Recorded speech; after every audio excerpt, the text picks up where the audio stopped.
Are you good? Oh, I wasn't encouraging you to sit down. I just wanted to make sure you're taken care of. Yeah? Mostly because you have on an A's jacket, and I live in Southern California, and they don't understand me there, but you do. You understand me, sir.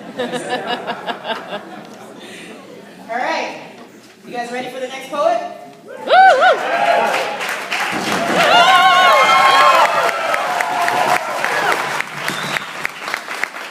This next young poet is really good at rock, paper, scissors.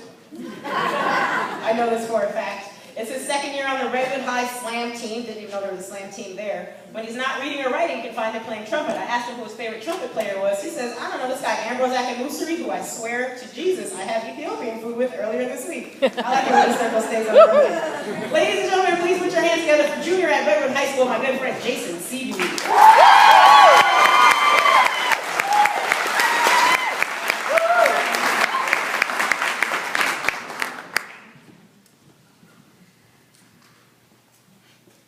Okay, this one's called The Devil and Mr. Daniels.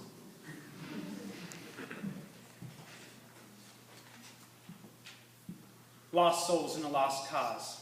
Bloody wounds bound with bloody guys. I pity the fool who prays to a false god, but then again all mine does is smile and nod.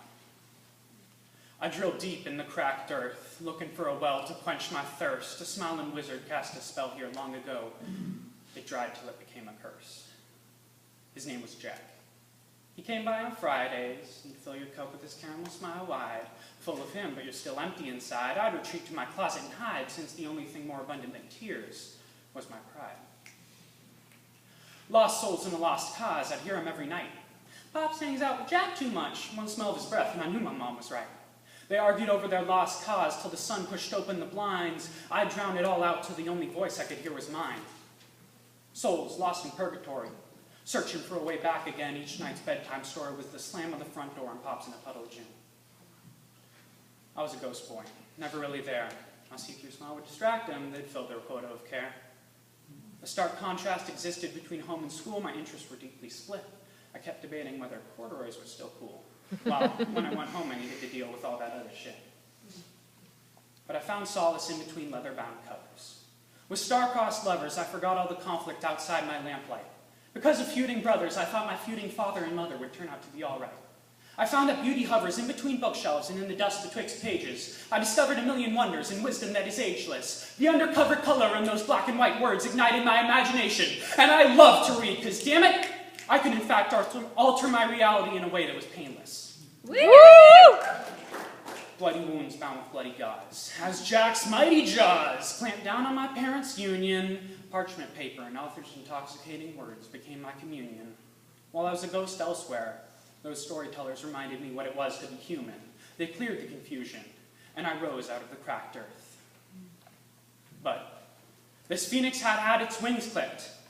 Because a child has no power over a parent that towers over them, a son has no power over a father who wouldn't bother to be sober for him, I'd begun to believe my personal Jesus had soured at the prospect of giving me peace. I was devoured by worry and sought only what the world couldn't offer, sweet release. God said to Abraham, kill me a son. Abe said, man, you must be putting me on. Jack said to Dad, abandon your own. Dad said, I can't just leave him alone. So he sacrificed me over the course of years. I only realized I'd been a lamb once I'd grown. I pitied the fool who prays to a false god. He would find prayer in every moment. He'd pray secretly at my soccer games, and thus those moments were stolen.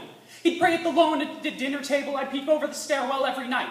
He was silent during prayer, him and Jack illuminated and holy under dry fluorescent light.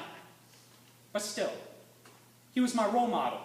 And as I watched him down the whole bottle, I realized maybe I was the one with the false god. I felt like the victim of paternal fraud. And as I screamed and cried, and as my little fist bounced off of his broad chest in a pleading rhythm, he glanced down at me with glazed over eyes, and I caught a glimpse of all that was empty inside. As salty tears blurred my vision, I saw all that was flawed with my father God.